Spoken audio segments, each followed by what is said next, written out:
महाराष्ट्र की सियासत का सबसे दिलचस्प नाम है राज ठाकरे और सियासत करने का तरीका भी सबसे दिलचस्प। राज ठाकरे बाला साहब ठाकरे की विरासत को संभालते दिखाई देते हैं। बेशक शिवसेना के जरिए नहीं, बेशक बाला साहब ठाकरे ने उन्हें शिवसेना की कमान नहीं दी, लेकिन बाला साहब ठाकरे का अंदाज हूबहू राज ठाकरे ने अपने पास रखा। उनकी सियासत इतनी दिलचस्प है कि राजनीति के महाराष्ट्र के घमासान में आज भी वो की पर्सन दिखाई देते हैं, लेकिन अपने पत्ते नहीं खोलते हैं। अब बड़ा सवाल सभी के जहन में आ रहा है, बीजेपी से नजदीकियां दिखी, फडणवीस से नजदीकियां दिखी, एकनाथ शिंदे गुट से नजदीकियां दिखी, लेकिन गए किसी के साथ नहीं। इसकी वजह क्या है? राज ठाकरे के जहन में क्या चल रहा है? एक बड़ी वजह सामने दिखाई देती है कि राज ठाकरे आखिर खुलकर बीजेपी के साथ में क्यों नहीं जाते हैं। इस वजह को आपके सामने रखें उससे पहले यह जानना जरूरी है कि राज ठाकरे की किसी से दूरियां नहीं है। नितिन गडकरी जो इस वक्त चर्चा में चल रहे हैं, उनसे राज ठाकरे की मुलाकात खासी चर्चा में रही थी। मैं आपको याद दिलाना चाहता हूं कि सबसे पहले महाराष्ट्र में जो सियासी घमासान हुआ, सरकार पलट गई, उसके 3 महीने पहले हमने आपको एक रिपोर्ट दिखाई थी। इस रिपोर्ट में हमने आपको बताया था कि कैसे महाराष्ट्र में कोई बड़ा सियासी खेल होने वाला है। इसकी वजह क्या थी? नितिन गडकरी और राज ठाकरे की मुलाकात। इन दोनों की मुलाकात होने के बाद ये कयास लगाए जा रहे थे कि महाराष्ट्र की राजनीति में कोई खिचड़ी पक रही है। गौर करने वाली बात है कि नितिन गडकरी अपनी ही पार्टी में हाशिए पर हैं और उस वक्त भी ऐसा नहीं है कि पार्टी ने उन्हें कोई कमान सौंप रखी थी। राज ठाकरे भी शिवसेना की लड़ाई से दूर दिखाई देते हैं। दोनों बाहर बैठे हैं, लेकिन इसके बावजूद महाराष्ट्र की राजनीति के लिए महत्वपूर्ण है। इस मुलाकात को याद रखिए, क्योंकि इसका जिक्र आगे रिपोर्ट में फिर आने वाला है। अब बड़ा सवाल, राज ठाकरे आखिर अपने पत्ते क्यों नहीं खोलते हैं? राज ठाकरे महाराष्ट्र नवनिर्माण सेना को आगे बढ़ाने की बात कहते हैं। 2-3 उनके ऐसे महत्वपूर्ण बयान हैं जिन्हें मैं यहां आपके सामने रखने जा रहा हूं, और इससे आपको स्पष्ट हो जाएगा कि राज ठाकरे की सियासत इस दौर में किस तरह की चल रही है। नितिन गडकरी ने उनसे मुलाकात की, ये निजी और पारिवारिक मुलाकात थी, खुद नितिन गडकरी ने ये बात कही। लेकिन इसके बाद शुरू हुआ लाउड स्पीकर विवाद।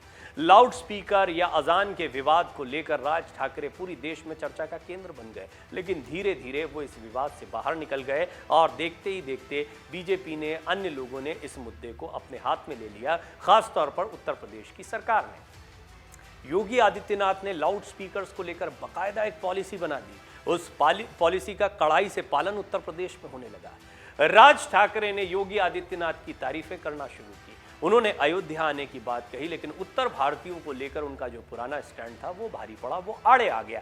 राज ठाकरे उस स्टैंड से हटे नहीं। यह है राज ठाकरे की राजनीति। उनकी राजनीति पूरी तरह से महाराष्ट्र पर और मराठी मानुष पर फोकस है, जैसे कि बाला साहब ठाकरे की राजनीति थी। बाला साहब ठाकरे देश भर में लोकप्रिय थे, इसके बावजूद उन्होंने अपने राजनीति के दायरे को महाराष्ट्र से बाहर नहीं निकाला।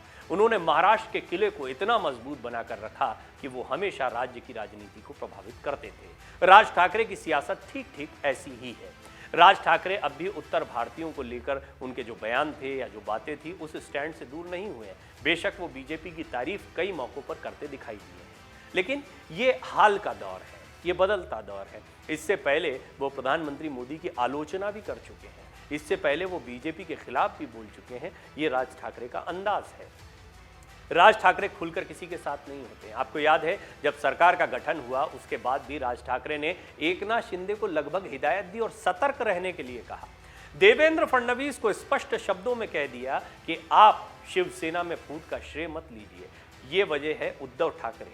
बाला साहब ठाकरे होते तो कभी शिवसेना में फूट नहीं हो सकती थी। राज ठाकरे को मनाने की कोशिशें कैसे होती हैं? एकनाथ शिंदे उनसे मुलाकात करते हैं, देवेंद्र फडणवीस उनसे मुलाकात करते हैं, बाकायदा उनके घर पर जाते हैं, उनको गुलदस्ता भेंट करते हैं। इस सब के बावजूद राज ठाकरे अपने पत्ते नहीं खोलते हैं। फिर बड़ी खबर आती है कि क्या राज ठाकरे महाराष्ट्र मंत्रिमंडल में शामिल हो सकते हैं? क्या उनके बेटे को या उनके एकमात्र विधायक को मंत्रिमंडल में जगह दी जा सकती है? मंत्रिमंडल का विस्तार हो गया, 9-9 का फॉर्मूला बन गया, कुछ असंतोष हुआ, कुछ नाराजगी हुई। देवेंद्र फडणवीस, एकनाथ शिंदे अपनी चुनौतियों में जुटे रहे, उनसे निपटते रहे, लेकिन राज ठाकरे ने अपने पत्ते नहीं खोले। उनके विधायक का या अमित ठाकरे का सरकार में नहीं आना यह स्पष्ट करता है कि वो खुलकर सरकार के साथ में नहीं है। अब इसकी बहुत बड़ी वजह, राज ठाकरे आखिर किस तरह की सियासत कर रहे हैं। आने वाले दिनों में बीएमसी चुनाव बहुत महत्वपूर्ण दिखाई दे रहा है। बेशक महाराष्ट्र की राजनीति में राज ठाकरे को वो कामयाबी नहीं मिली जिसकी उन्हें उम्मीद थी, लेकिन जब भी निकाय चुनाव होते हैं तो महाराष्ट्र नवनिर्माण सेना बहुत ताकत के साथ ये चुनाव लड़ती है। और तादाद के लिहाज से देखें तो बहुत ज़्यादा उनके प्रतिनिधि नहीं हैं, लेकिन इसके बाद 7-8 ही प्रतिनिधि हैं उनके। इसके बावजूद महाराष्ट्र नवनिर्माण सेना का अपना एक वोट बैंक है जो मुंबई की सियासत में खास तौर पर काम करता है। बीएमसी चुनाव नज़दीक हैं, ये इतने महत्वपूर्ण हैं कि प्रधानमंत्री मोदी और उप मुख्यमंत्री देवेंद्र फडणवीस भी बीएमसी चुनाव के नतीजों को लेकर बहुत चिंतित हैं या इसको लेकर योजनाएं बना रहे हैं। इसकी बहुत बड़ी वजह यह है कि महाराष्ट्र की राजनीति पर इन चुनाव के नतीजों का बड़ा इम्पैक्ट जाएगा। बीजेपी ने पहले भी अच्छा प्रदर्शन किया है, लेकिन इस बार ये एक सैंपल की तरह आप इसको समझ लीजिए इस लड़ाई को, यानी बड़ी लड़ाई से पहले एक छोटी लड़ाई में क्या प्रदर्शन रहता है बीजेपी का, ये तय हो जाएगा। आपने एकनाथ शिंदे बागी गुट के साथ में मिलकर सरकार बना ली, सत्ता में आने में कामयाब हो गए, लेकिन क्या जनता के बीच में अच्छा रिस्पांस गया है या जनता ने इस घटना को हाथों हाथ लिया और आपको अच्छा रिस्पांस देगी? ये बहुत बड़ा सवाल है जो निकाय चुनाव के नतीजे बताएंगे। राज ठाकरे जानते हैं कि उनकी तवज्जो तब तक है, तभी तक उनकी अहमियत है जब तक वो अपने दम पर खड़े हुए हैं। वो किसी पार्टी के साथ नहीं जाना चाहते हैं। अलबत्ता राज ठाकरे ने यह तक कह दिया एकनाथ शिंदे से कि आप अपने बागी गुट का विलय महाराष्ट्र नवनिर्माण सेना के साथ कर सकते हैं, और ये इसे आप हल्के में नहीं ले सकते हैं। दरअसल शिवसेना की असली शिवसेना की जो लड़ाई चल रही है कोर्ट में और चुनाव आयोग में, उस दौरान ये तय होना है कि एकनाथ शिंदे क्या असली शिवसेना है, जैसा उनके गुट का बार बार कहना है कि हमारी अंदरूनी लड़ाई है, हम पार्टी में नेतृत्व परिवर्तन चाहते हैं, हम पार्टी छोड़ नहीं रहे हैं। क्या इस बात को माना जाएगा? अगर इस बात को नहीं माना जाता है तो एकनाथ शिंदे के पास एक ही ऑप्शन है कि वो अपने बागी गुट को अपने साथ बरकरार रखें, यानी वो सबका नेतृत्व करते दिखाई दें, किसी पार्टी में विलय कर लें, अपनी कोई अलग पार्टी बना लें। ये काम वो कर सकते हैं, लेकिन ये काम करने में सबसे बड़ा नुकसान ये है कि शिवसेना, ठाकरे परिवार का नाम उनके हाथ से चला जाएगा। अगर उन्हें कोई कॉम्प्रोमाइज करना भी हुआ तो वो राज ठाकरे के साथ में जाकर ठाकरे परिवार का नाम अपने साथ रख सकते हैं और शिवसेना के वोट बैंक को अपनी तरफ आकर्षित कर सकते हैं। हालांकि दूर की कौड़ी है, लेकिन राज ठाकरे इस बात को जानते हैं कि उनके साथ जो ठाकरे सरनेम लगा हुआ है या बाला साहब ठाकरे की जो विरासत है या उनका राजनीति करने का अंदाज है, वो सबसे बड़ी ताकत है जो एक खालीपन को पूरा करती है। ये खालीपन आया था उद्धव ठाकरे की वजह से। उद्धव ठाकरे एक ऐसे नेता रहे हैं जिनका मिजाज कभी भी राजनीति के उस स्तर को मैच नहीं करता है जो बाला साहब ठाकरे ने शिवसेना की राजनीति के लिए निर्धारित किए थे। उसको कौन मैच करते दिखाई देते हैं? संजय राउत।